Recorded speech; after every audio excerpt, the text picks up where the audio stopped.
35 एकड़ पे ये आपका सूरत डायमंड ब्राउज बना है, जो दुनिया की सबसे बड़ी अब ऑफिशियली बिल्डिंग बन चुकी है। 80 या 90 सालों बाद पेंटागन का जो खिताब था कि दुनिया की सबसे बड़ी ऑफिस, उसको छीन के अब ये बन गए हैं। तपस ड्रोन में ये है कि ये सर्वेलेंस भी कर सकता है, ये अटैक भी कर सकता है, मिसाइल भी छोड़ सकता है, ये दोनों कर सकता है। और ये आपके 24 या 27 घंटे आपकी फ्लाई कर सकता है, और ये रेडार पे नहीं आता। ये जिस हाइट पे जा सकता है, हाइट पे होता है ये, ऐसा ये स्टेल्थ नहीं है, लेकिन क्या है कि आपकी एक हाइट होती है, उस हाइट तक ही आपका रेडार काम करता है। अगर आप उस हाइट से ऊपर उड़ाएं तो वो रेडार पे नजर नहीं आएगा। तो बेसिकली अगर उस हाइट पे उड़ा के अगर पाकिस्तान में आ जाए तो पाकिस्तानियों को नहीं पता चलेगा। ठीक है, अभी जो करंटली इंडिया के पास जो ब्रह्मोस है सर, वो हर किस्म का ब्रह्मोस है। उसके अंदर आपका एयर टू एयर है, सरफेस टू एयर है, आपका सी टू सी है, सी टू सरफेस है, एयर टू सरफेस है, ठीक है, एयर टू सी है, मतलब और टॉर्पीडो वाला एक ब्रह्मोस भी है। तो आपके ब्रह्मोस के जितने पॉसिबल एक मिसाइल के वेरिएंट हो सकते हैं, तकरीबन सारे ही वेरिएंट बना दिए हैं इंडिया ने, और सारे के सारे सक्सेसफुल है। और इंडिया के ब्रह्मोस की खासियत ये है, किसी भी रडार में नहीं आता। ये आप देखें, बैलिस्टिक मिसाइल पहले ऊपर जाएगा, ऊपर से फिर नीचे आता है। सुपरसोनिक मिसाइल आपका ऊपर नहीं जाता है, ब्रह्मोस यूं नीचे से यूं रास्ते बनाते बनाते निकलता है, और ये रडार में नहीं आएगा कभी भी। तो दुनिया का कोई ऐसा डिफेंस सिस्टम सर, यहाँ तक कि S-400 भी ब्रह्मोस को नहीं रोक सकता। अभी कल परसों खबर आई कि इराक लेना चाहता है JF-17। इराक की सर मैंने पूरी अखबारें छान मारी, ऑनलाइन न्यूज चैनल इराक के एक एक खोल के देख लिए, इराक में कहीं ये खबर नहीं है, और ये खबर सिर्फ पाकिस्तान में चल रही है। अब इसमें कितनी सच्चाई है कितनी नहीं, कल किसी इराकी में कोई गैरत हो तो वो आके बोल देगा कि भाई हम नहीं ले रहे। हेलो एंड वेलकम फ्रेंड, मैं हूं मुजफ्फर चौधरी और आप देख रहे हैं हमारा यूट्यूब चैनल परफेक्ट रिएक्शन। दोस्तों, इस वक्त हमारे साथ मौजूद हैं दिव्य कुमार जी। किसी तारुफ के मोहताज नहीं है, बहुत ही नॉलेज रखते हैं, बहुत आप लोग इनको बहुत पसंद करते हैं और आपकी बार बार फरमाइश होती है कि जी आप डेली दिव्य जी से किसी ना किसी टॉपिक पे जरूर बात करें। तो पहले सर मैं आपको वेलकम कहता हूं अपने शो में। वेलकम, थैंक यू आपके आने थैंक के यू लिए। सर, मुझे बुलाने के लिए शुक्रिया। Thank you. अच्छा दिव्य, आज तीन चार टॉपिक हैं। एक तो ये है कि सबसे पहले तो ये है कि एक CNN ने रिपोर्ट दी है जिसमें बताया गया है कि सूरत में एक बहुत बड़ा दफ्तर है, दुनिया का सबसे बड़ा ऑफिस जो है वो अब इंडिया के अंदर है, सूरत के अंदर है। सबसे पहले पेंटागन था सबसे बड़ा, अब इंडिया के अंदर सूरत है। उसके बारे में आपसे जानेंगे। इसके साथ साथ अर्जेंटीना के साथ एक डिफेंस डील होने जा रही है इंडिया की, उसके ऊपर भी बात करेंगे। ब्रह्मोस के बारे में बात करेंगे कि रशिया ने इंडिया से डिमांड की है कि उन्हें ब्रह्मोस दिया जाए, और इसके साथ साथ ड्रोन का भी ऑर्डर दिया है इंडिया ने अपनी एक कंपनी को। ये सारे जो है टॉपिक, इनके ऊपर हम बात करेंगे।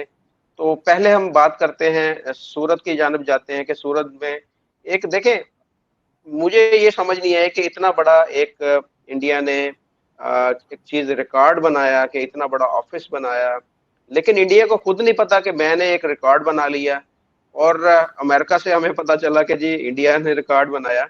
इसकी क्या वजह है, यहाँ पहले तो ये बताएं। नहीं सर, इंडिया को सब पता होता है, वही बात है ना, टैक्टिक्स होती है। इंडिया को सब पता है, लेकिन खुद अगर बोल देंगे उसमें मजा कहाँ है। CNN बोलेगा तब मजा आएगा ना, इसलिए खुद चुप रहो। हम्म, खुद बोलो कि इनॉग्रेट हो गया, बन गया, हम्म, बाकी दुनिया को करने दो हम्म। कैलकुलेशन।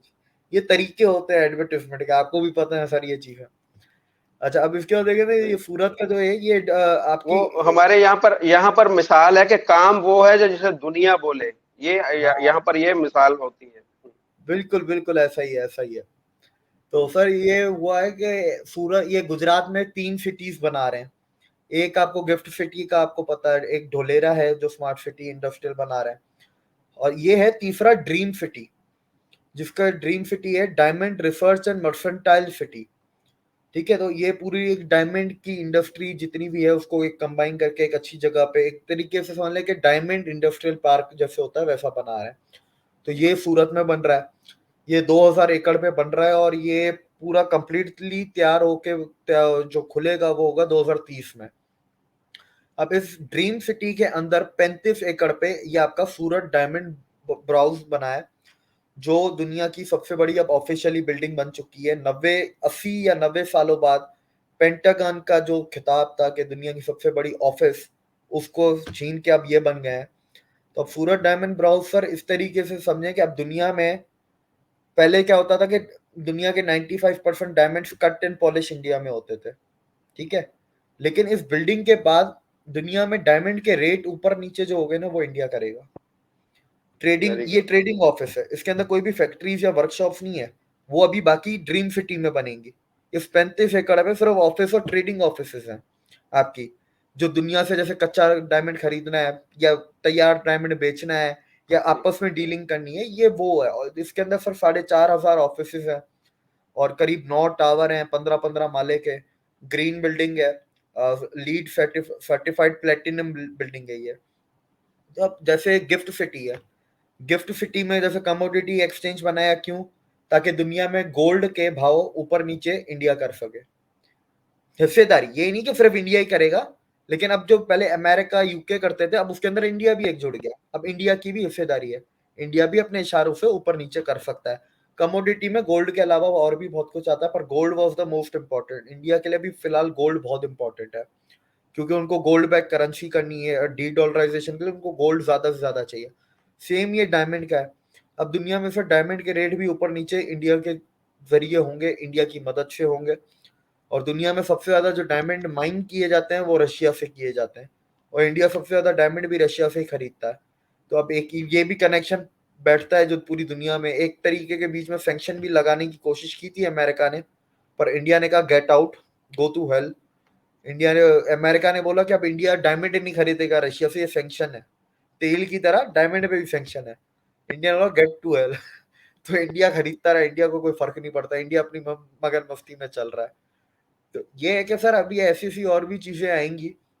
इसकी 2015 में कंस्ट्रक्शन शुरू हुई थी, 2020 तक इसको तैयार हो जाना था, पर वो ये कि कोविड की वजह से जो डिले हुआ उसकी वजह से 3 साल डिले होकर अब जाके तैयार हुई है।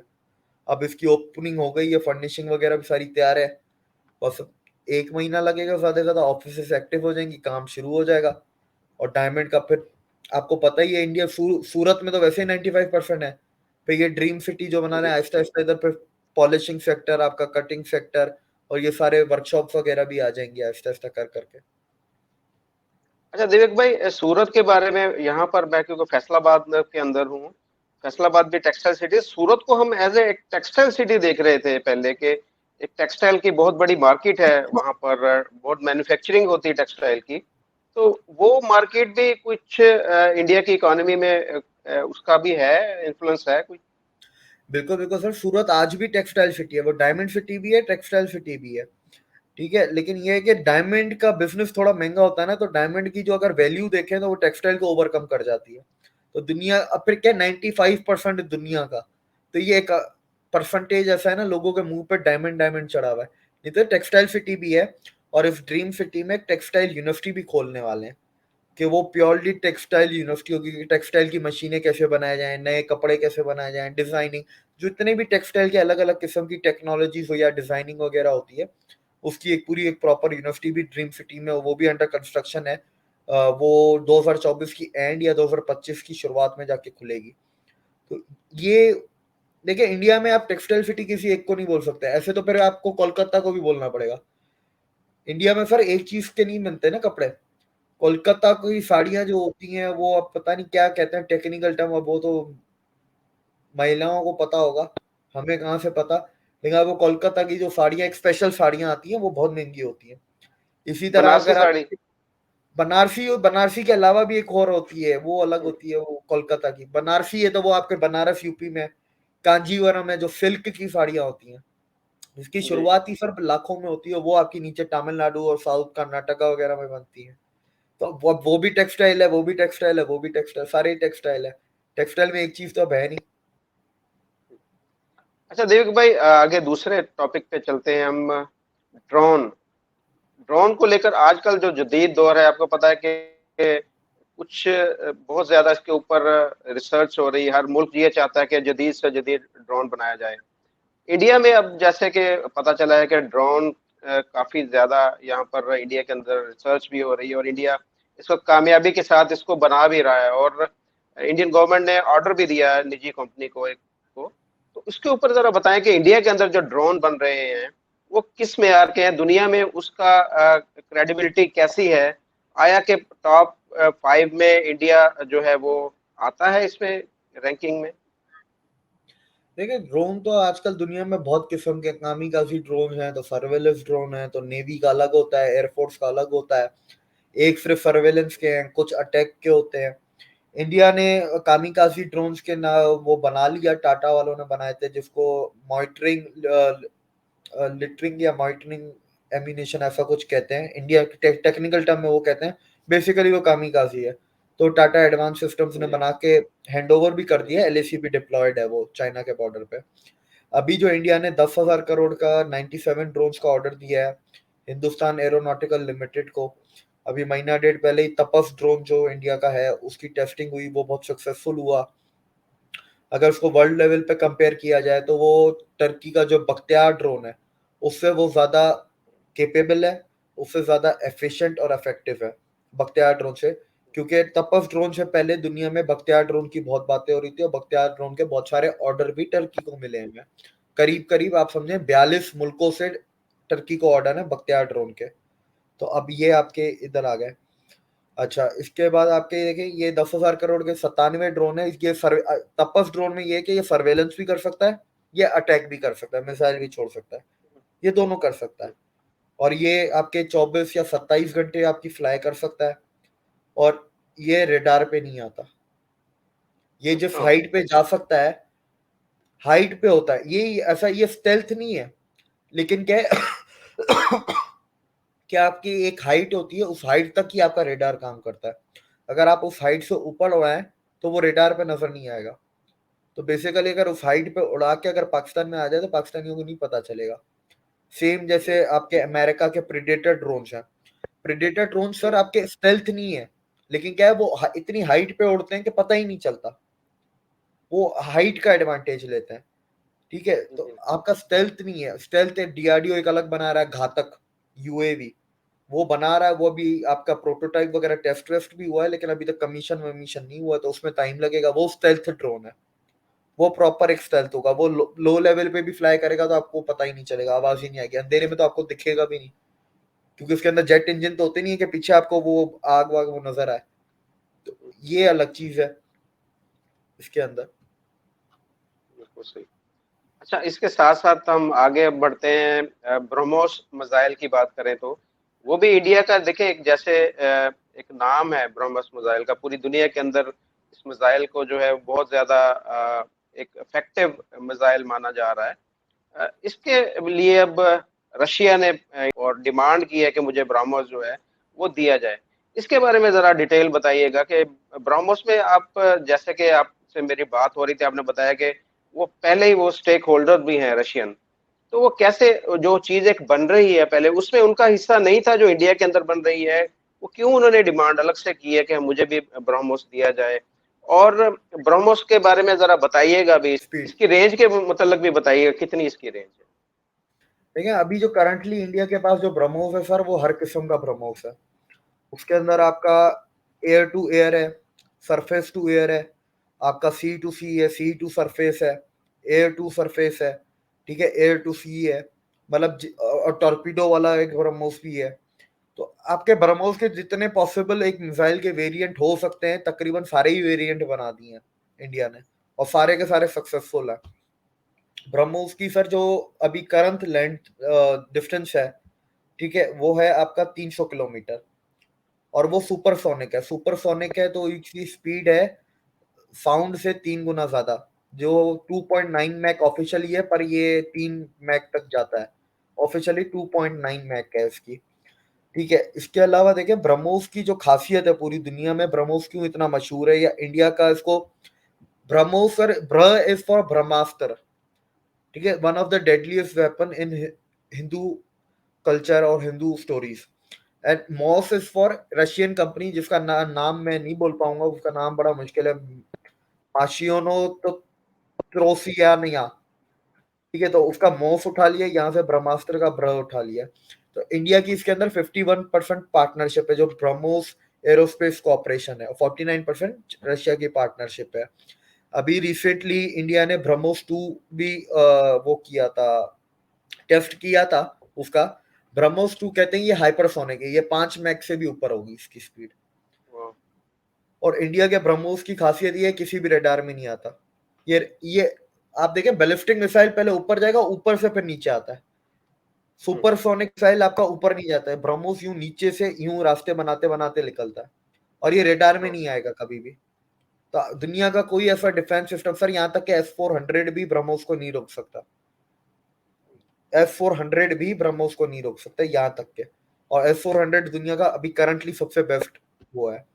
इसके बाद देखें रशिया ने अभी ब्रह्मोस मांगे हैं, तो इंडिया दे देगा, कोई बड़ी बात नहीं है, क्योंकि पार्टनरशिप है। 49% तो रशियन कंपनी की पार्टनरशिप है, तो बड़ी बात नहीं है। बड़ी बात जो है कि लोगों को लग रहा है कि ये जंग के दौरान जाएंगे, नहीं, ये डील शायद जंग के दौरान हो जाए, लेकिन इनको डिलीवर जंग के बाद ही किया जाएगा, जब यूक्रेन और रशिया की जंग रुक जाएगी, सीज फायर हो जाएगा या सरेंडर हो जाएगा, जो भी है, उसके बाद ये जाएंगे। ये उससे पहले नहीं जाने वाले, ठीक है। उसकी वजह ये है कि अगर पहले चले जाएंगे तो फिर दुनिया बोलेगी ये इंडिया तो हथियार दे रहा है, इंडिया तो फंड कर रहा है वॉर को, ठीक है, इंडिया वो आर्म कर रहा है रशिया को।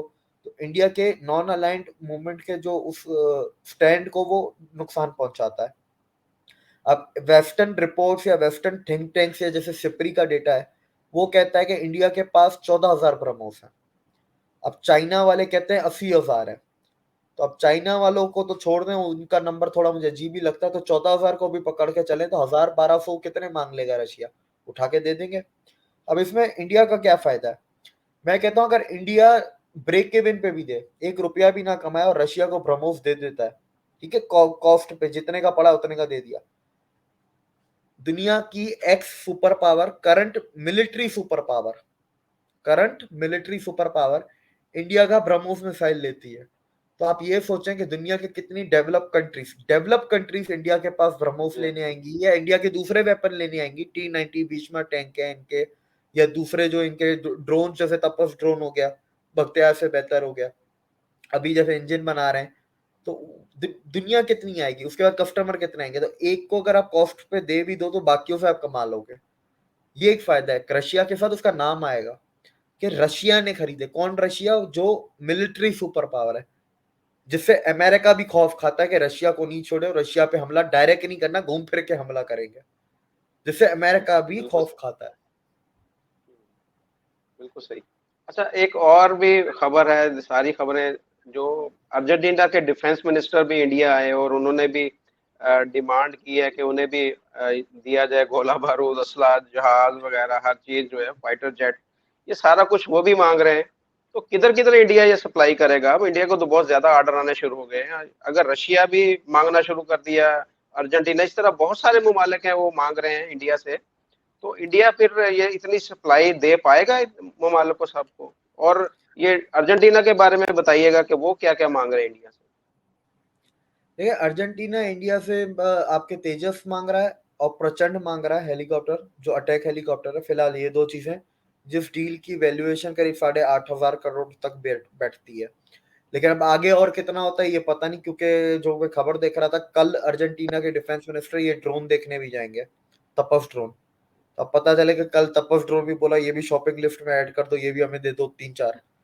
तो ये अब हमें नहीं पता। देखिए वो ब्रह्मोस तो नहीं ले रहे, सबसे पहली बात, ठीक है। इंडिया क्या इतनी दुनिया की सप्लाई को केटर कर पाएगा? सर 2 साल लगेंगे।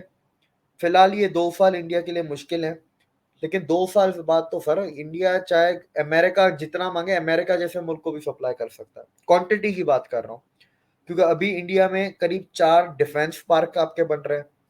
आपकी एरोनॉटिकल हेलीकॉप्टर का तो वो आपकी फैक्ट्री आपने देख ली, अभी तेजस की भी फैक्ट्री डाल रहे हैं, और ब्रह्मोस की एक नई फैक्ट्री है वो अंडर कंस्ट्रक्शन है यूपी में, मेरे ख्याल से कानपुर के पास है। और तेजस की भी नई फैक्ट्री डाल रहे हैं कि भाई अब स्पीड में, क्योंकि सर तेजस के ऑलरेडी 125 ऑर्डर इंडियन एयरफोर्स ने दिए हुए, तो 125 में से सिर्फ अभी 16 गए, 16 या 18 डिलीवर हुए इंडियन एयरफोर्स को। तो अभी इंडियन एयरफोर्स के भी ऑर्डर पड़े हुए हैं तेजस के, तो इनको भी देना है। तो ये कि सर 2 साल लगेंगे, क्योंकि सारी अंडर कंस्ट्रक्शन है, चाहे फैक्ट्रियां हो, डिफेंस पार्क हो। 2 साल बाद जब ये डिफेंस पार्क फैक्ट्रियां बन के तैयार हो जाएंगी, इंडिया की मैन्युफैक्चरिंग कैपेसिटी कम से कम करंट मैन्युफैक्चरिंग कैपेसिटी से 3 गुना हो जाएगी, 2.5 से 3 गुना। तो फिर इंडिया के लिए तब इशू नहीं होगा। ये है कि फिलहाल 2 साल ये थोड़ा मुश्किल है, क्योंकि आपकी मैन्युफैक्चरिंग कैपेसिटी कम है। आप एक लिमिटेड ऑर्डर ही डिलीवर कर पाते हो साल में, लेकिन ये 2 साल का इशू है, ये परमानेंट इशू नहीं है, टेम्पररी है, हट जाएगा, खत्म हो जाएगा।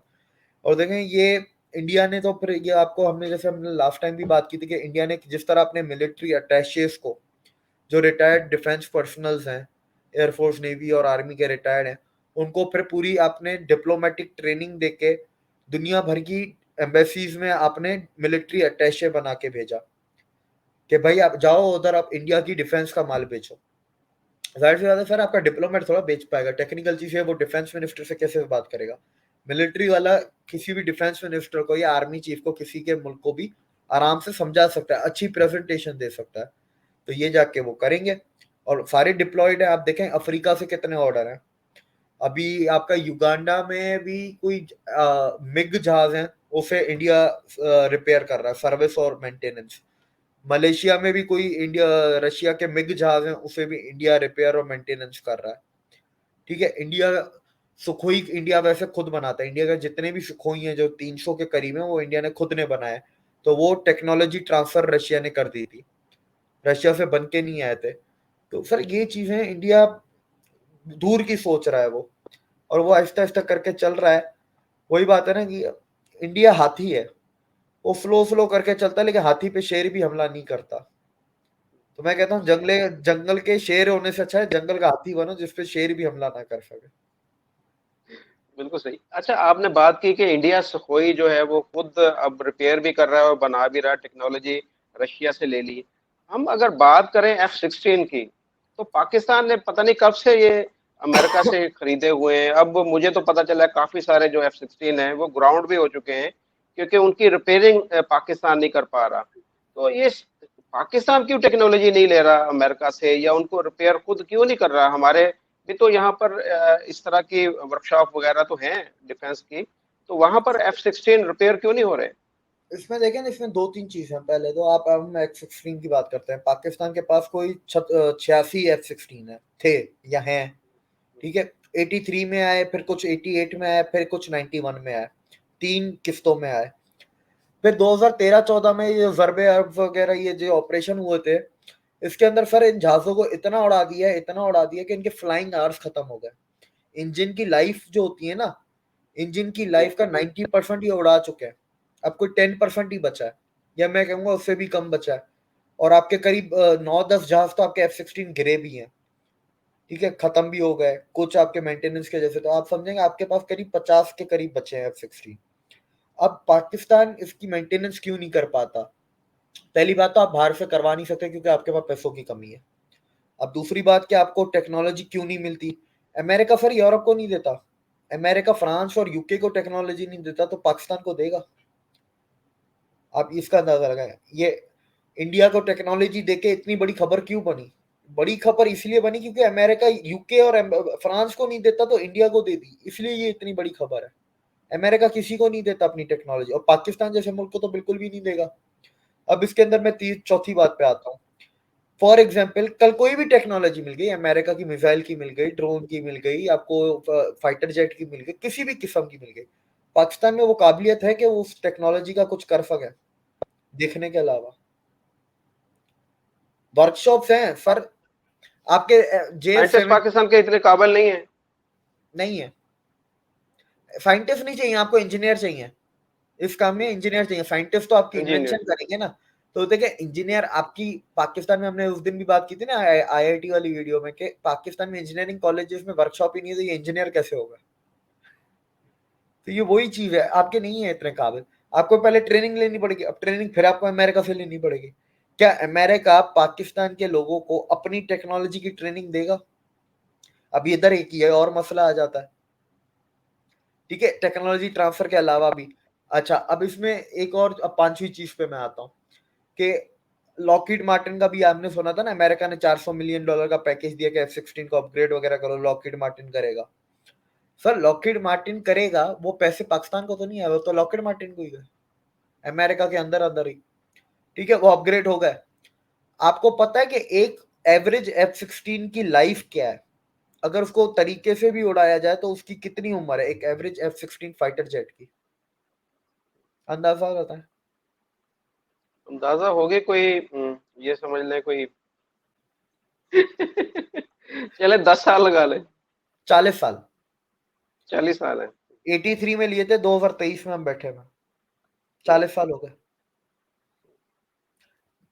मेंटेनेंस से 1 साल और निकाल लेंगे, 24, 26। फिर क्या करेंगे? और अमेरिका के पास जितने भी F-16 है, अच्छा, एक F-16 का एक एडवांस वर्जन भी आता है, F-16EX जिसे कहते हैं। तो अमेरिका ने कह दिया है कि हम 2025 की आखिर तक हमारी एयरफोर्स में से सारे F-16 खत्म कर देंगे। अब जब अमेरिका F-16 खत्म कर देगा तो लॉकहीड मार्टिन उसके पुर्जे बनाना भी बंद कर देगा। तो अब आप ये देख ये रहे तो हैं, ये, नकारा हो गया हमारे। हाँ, ये कड़ियां आप जोड़ते जाएं। अब इसके अंदर अब एक और चीज, अब JF-17 पे हम आ जाते हैं। अभी जैसे पहले ही अर्जेंटीना की खबर के अर्जेंटीना JF-17 ले रहा है, JF-17। अर्जेंटीना वालों ने बोल दिया भाई हम नहीं ले रहे, हमने नहीं बोला अभी तक कुछ भी। ये पाकिस्तानी खुद से बोल रहे हैं। अभी कल परसों खबर आई कि इराक ले रहा चाहता है JF-17। इराक की, सर मैंने पूरी अखबारें छान मारी, ऑनलाइन न्यूज चैनल इराक के एक एक खोल के देख लिए, इराक में कहीं ये खबर नहीं है।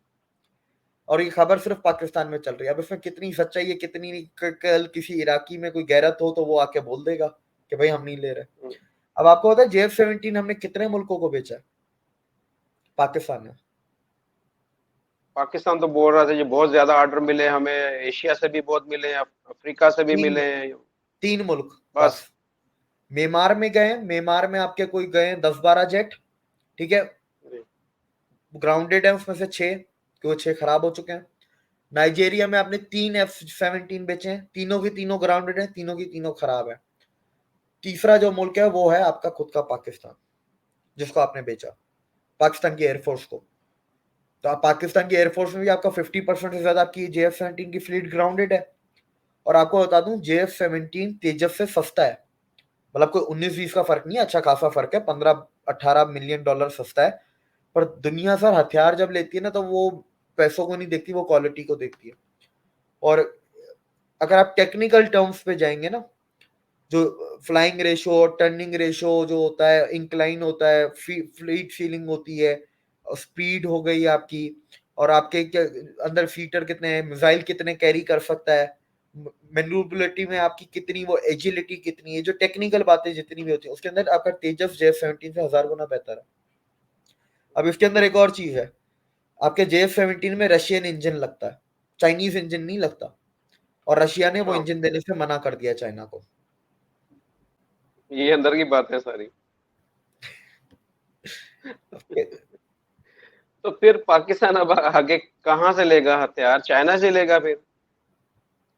सर हम चाइना से ही तो ले रहे हैं। अभी हमने चाइना से कितने बहुत सारी शिपों को ऑर्डर दिया, सबमरीन का भी, लेकिन 4 शिप डिलीवर हुई और चारों की चार खराब है। चारों की चार कराची के डॉकयार्ड पे खड़ी है। और वो बिल्कुल नई शिप्स, ऐसी नहीं कि हमने यूज्ड शिप ली है। पाकिस्तान ने ऑर्डर दिया है, उस ऑर्डर पे वो शिपें बन के पाकिस्तान आई हैं और चारों की चारों खराब हो गई 1 साल में।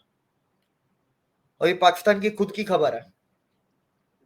तो ये जैसे हमारे चीज कोई खराब होती है ना, 2 नंबर चीज होती है, उसको हम कहते हैं ये यार चाइना का माल है।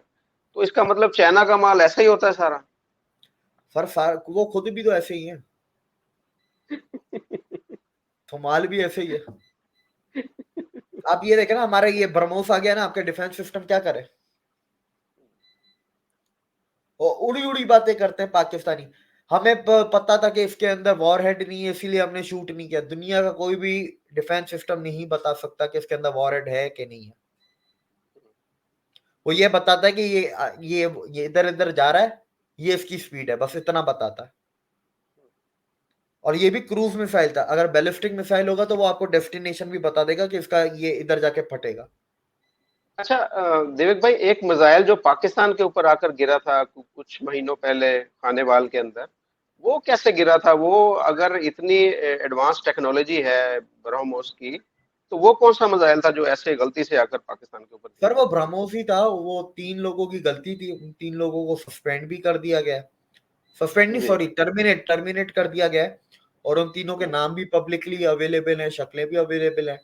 क्योंकि पहले सिर्फ सस्पेंड का, वो टर्मिनेशन का आया तो पाकिस्तानी बोल रहे हैं ये तो ऐसे हवा में बातें हैं, नाम दो। नाम दे दिए तो बोलते हैं शक्लें दो। जब शक्लें दे दी तो अब पाकिस्तानी भी चुप हो गए। और सर इसमें कोई बड़ी बात नहीं है, अमेरिका के कितने मिसाइल जाके कनाडा पे गिर गए, कितनी एडवांस टेक्नोलॉजी है। और ऐसा नहीं कि कोई नए मिसाइल्स, ये साउथ कोरिया के गिर जाते हैं जापान के ऊपर, ये जापान के अच्छा गिर जाते अच्छा, हैं दिल्ली। यहाँ पर ये जानबूझकर तो नहीं फेंका गया कि देखा जाए कि पाकिस्तान के पास जो डिफेंस सिस्टम है वो किस तरह का है, कि वो कहीं रोक पाता है नहीं रोक पाता, ये ऐसी तो नहीं कोई खबर बीच में? बिल्कुल बिल्कुल सर, ये बिल्कुल 100% ये पॉसिबिलिटी है, लेकिन अब ये बात मैं कैसे बता सकता हूँ? ये पॉसिबिलिटी 100% है, क्योंकि आप इसमें देखिए बहुत सारी चीजें होती हैं, आपका इलेक्ट्रॉनिक वॉरफेयर भी होता है, तो मिसाइल या जहाज जब करीब बॉर्डर के करीब से गुजरते हैं ना, तो आपके वो डिफेंस सिस्टम की फ्रीक्वेंसीज पकड़ लेते हैं। क्योंकि अगर दुश्मन के पास अगर आपके डिफेंस सिस्टम की फ्रीक्वेंसीज हैं, तो वो आपके डिफेंस सिस्टम को जाम कर सकते हैं। तो अब ये टेक्निकल बात कर रहा हूँ, अब इसके पीछे हकीकत क्या है कि जानबूझ के छोड़ा गया कि नहीं छोड़ा गया, अब ये सर आपको अजीत डोभाल, नरेंद्र मोदी, अमित शाह, राजनाथ सिंह, ठीक है, इंडिया के या तो रॉकेट फोर्स के जो कमांड है वो आपको बता सकता है, मैं तो आप बताने से रहा, क्योंकि मुझे तो नहीं पता क्या हकीकत क्या है इसके पीछे। ऑफिशियल वर्जन मैंने आपको बता दिया, और उसकी भी 100% पॉसिबिलिटी है, क्योंकि वो हो सकता है। बिल्कुल। मुझे तो भी यही लग रहा है कि चेक किया गया, फेंका गया जानबूझ के, देखा जाए कि पाकिस्तान कहता तो है कि हमारे पास बड़ा साउंड और ऐसा सिस्टम है कि जो किसी भी मिसाइल को रोक सकता है, तो ये तो आकर ठा करके गिरा इधर खानेवाल के अंदर, और सर मेरे शुक्र है दिमाग कि में एक चीज आई, मेरे दिमाग में एक चीज है, अभी आप ये बात बोल रहे थे ना, क्या पता कि ये पाकिस्तान को टेस्ट नहीं कर रहे थे, ये चाइनीज डिफेंस सिस्टम को टेस्ट कर रहे थे, क्योंकि यही तो डिफेंस सिस्टम एलएसी पे लगा हुआ है। अब चाइना पे तो डायरेक्ट मिसाइल छोड़ेंगे नहीं, पाकिस्तान पे छोड़ देते हैं कि हल्ला उल्ला करके चुप हो जाएंगे, ये भी सही, तो पॉसिबिलिटी है ना, बिल्कुल सही कहा आपने। कि जो पाकिस्तान दोनों के डिफेंस एक कहते हैं सिस्टम ना, है एलएसी पे वही लगे हुए हैं। ये कहते हैं ना, एक तीर से दो शिकार, ये एक तीर से दो शिकार हो गए फिर। मुझे तो तीन भी लगते हैं, क्योंकि ब्रह्मोस की उसके बाद सेल ज्यादा हुई, उसके ज्यादा मांग आने लगी है दुनिया से, कि भाई हमें भी चाहिए, हमें भी चाहिए, 3-4 मुल्कों ने और मांग लिया ब्रह्मोस। मुझे तो 3-4 शिकार लग रहे हैं। चलिए, बहुत शुक्रिया देवेक भाई आपका। बहुत ज्यादा टाइम हो गया, आप हमारे लिए डेली कष्ट काटते हैं, आपको बहुत शुक्रिया आपका मैं अदा करूंगा। और अपने दर्शकों का भी, कि आप भी हमारे साथ जुड़े रहते हैं हमारे चैनल को। देवेक भाई के कहने पर आपने उस दिन आपने बोला था कि सब्सक्राइब करें, तो बहुत ज्यादा लोगों ने आपकी बात मानकर मेरे चैनल को सब्सक्राइब किया था। आज फिर मैं आपसे रिक्वेस्ट करूंगा, अगर आप देखने वालों को बोल दें, चले मेरा फायदा हो जाएगा इसमें। नए नए लोगों को बिल्कुल मैं कहता हूँ कि सब्सक्राइब करें, क्योंकि एक पॉजिटिव चीज को और पॉजिटिव एजेंडा को लेके चल रहे हैं, तो इसीलिए इनके चैनल को सब्सक्राइब करें और देखें वीडियोस को। क्रिटिकल जो आपके क्रिटिक्स हैं वो भले आए, पॉजिटिव क्रिटिक्स का हमेशा वेलकम है, चाहे वो मेरे लिए मेरे खिलाफ हो या मुजफ्फर भाई के खिलाफ हो। बाकी नेगेटिव क्रिटिक्स थोड़ा साइड पे ही रहे। बहुत शुक्रिया जी आपका देवेक भाई, अपना ख्याल रखिएगा। अगली वीडियो में फिर आपके वो जहमत देंगे। Thank you, thank you thank sir, you. Thank you.